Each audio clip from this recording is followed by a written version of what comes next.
Right now, as we look at the markets this Wednesday morning, December 3rd, 2025, GameStop stock, ticker symbol GME, is showing a live pre-market movement that demands your absolute attention.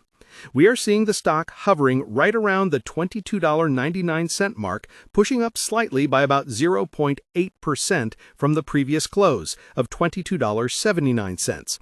It is sitting in a tightly coiled trading range, bouncing off a recent critical floor of roughly $20 and flirting with resistance near $23.40.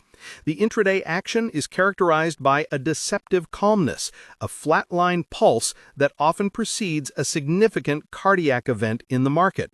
You might look at today's chart and see a retail store fighting for relevance, but if you peel back the surface layers of the order book and the balance sheet, you will find something entirely different. Most of the market, the casual observers and the headline skimmers, expect GameStop to be a dying brick-and-mortar retailer gasping for air in a digital world. That is the expectation. The reality, however, is that you are looking at one of the most unusual financial anomalies of the last decade, a company that has effectively transformed itself into a distressed asset hedge fund disguised as a video game store. The expectation is bankruptcy risk. The reality is a fortress balance sheet with over $4 billion in cash and virtually no debt. This disconnect between the failing mall store narrative and the cash-rich investment vehicle reality is where the opportunity and the danger lie. Let's get into the granular details of what is happening right now on the tape. The stock has been consolidating. When you see a ticker like GME trading sideways with declining volume, as we have seen over the last several sessions with volume dipping below the 6 million share average, it typically signals that the sellers are exhausted, but the buyers are hesitant. It is a standoff.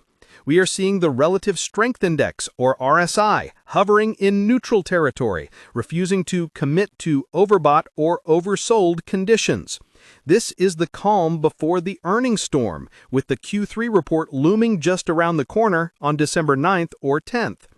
Traders using platforms like Interactive Brokers are likely seeing the borrowing costs for shorting the stock fluctuate, a subtle indicator that the smart money is unsure whether to press the short thesis or cover before a potential surprise.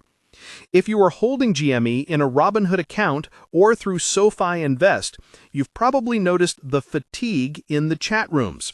The sheer manic energy of 2021 has morphed into a hardened, stoic patience.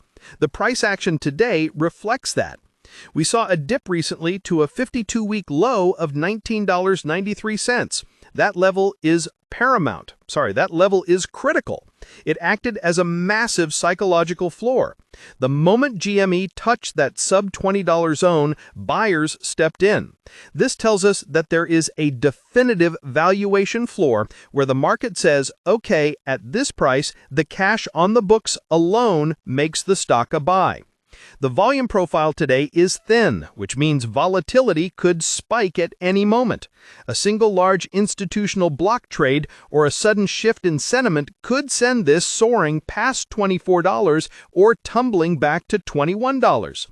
This fragility in liquidity is what makes GME such a dangerous yet compelling trade. You are not just trading a retailer, you are trading market psychology in its purest form. Now, let's talk about the broader context, because you cannot analyze GME in a vacuum. The retail sector is under immense pressure. We are seeing macroeconomic headwinds where consumer discretionary spending is drying up. People are buying fewer physical games. The industry is shifting almost entirely to digital downloads, a trend that typically spells death for a middleman like GameStop. This is why you see the short interest remaining elevated. The bears are betting on the fundamental obsolescence of the business model.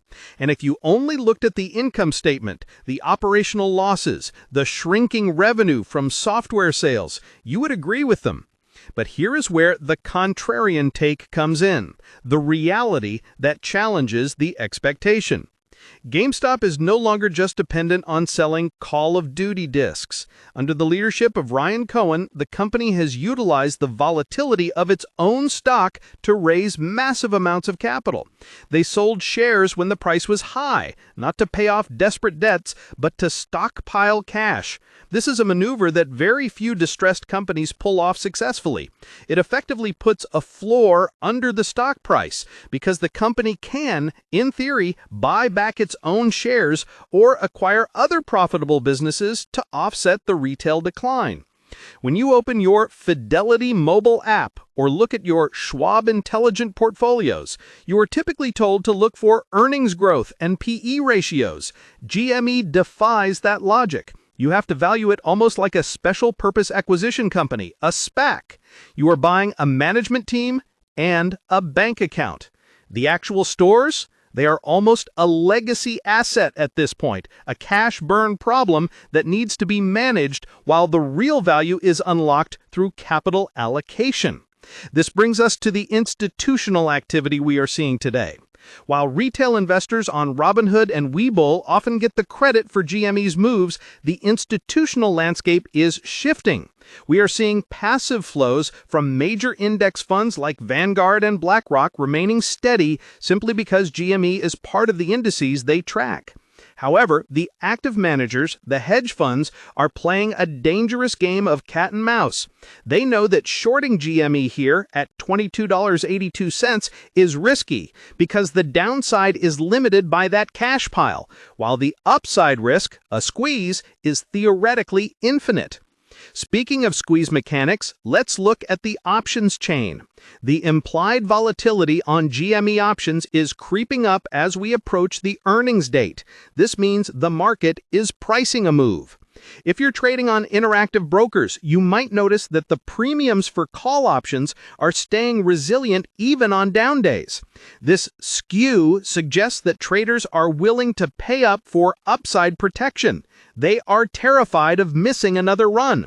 It creates a self-fulfilling prophecy where any positive news catalyst, like a surprise profit, a crypto announcement, or a merger, could trigger a gamma squeeze, where market makers are forced to buy shares to hedge their position, driving the price higher. Let's pause for a second. I want to hear from you guys. Comment below how many shares of GameStop you currently hold, and, more importantly, what is your average cost basis? Are you in the green from the $20 lows, or are you still holding bags from the 40s or 50s? Let's get a sense of where the community stands. Moving back to the analysis, we have to address the roaring kitty factor. The recent resurgence of nostalgia surrounding the 2021 squeeze is not just emotional, it's a market force.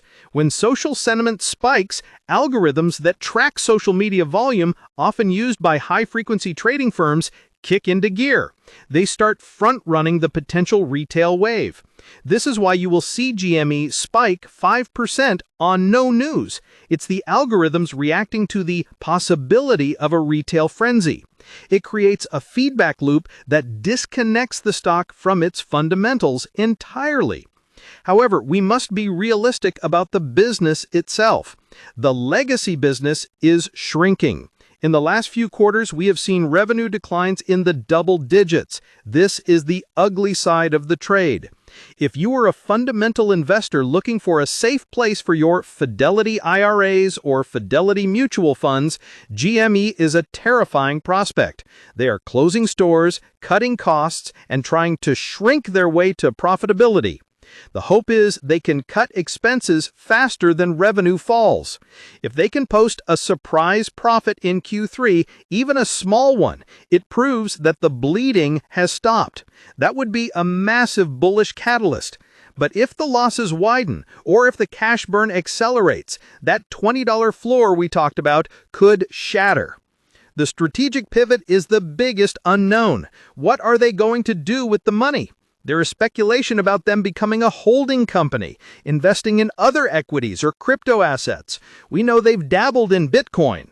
If GME starts acting like a mini Berkshire Hathaway, using its float to invest in other companies, the valuation model changes completely. It stops being a retailer trading at a weird multiple and starts being an investment fund. This is the bull case that keeps people holding on. Now, consider the trading platforms you use. If you're on SoFi Invest or Robinhood, you have access to fractional shares, which has democratized access to stocks like GME. This liquidity is a double-edged sword. It allows for massive inflows of capital from small investors, but it also means that capital can flee instantly if the narrative breaks.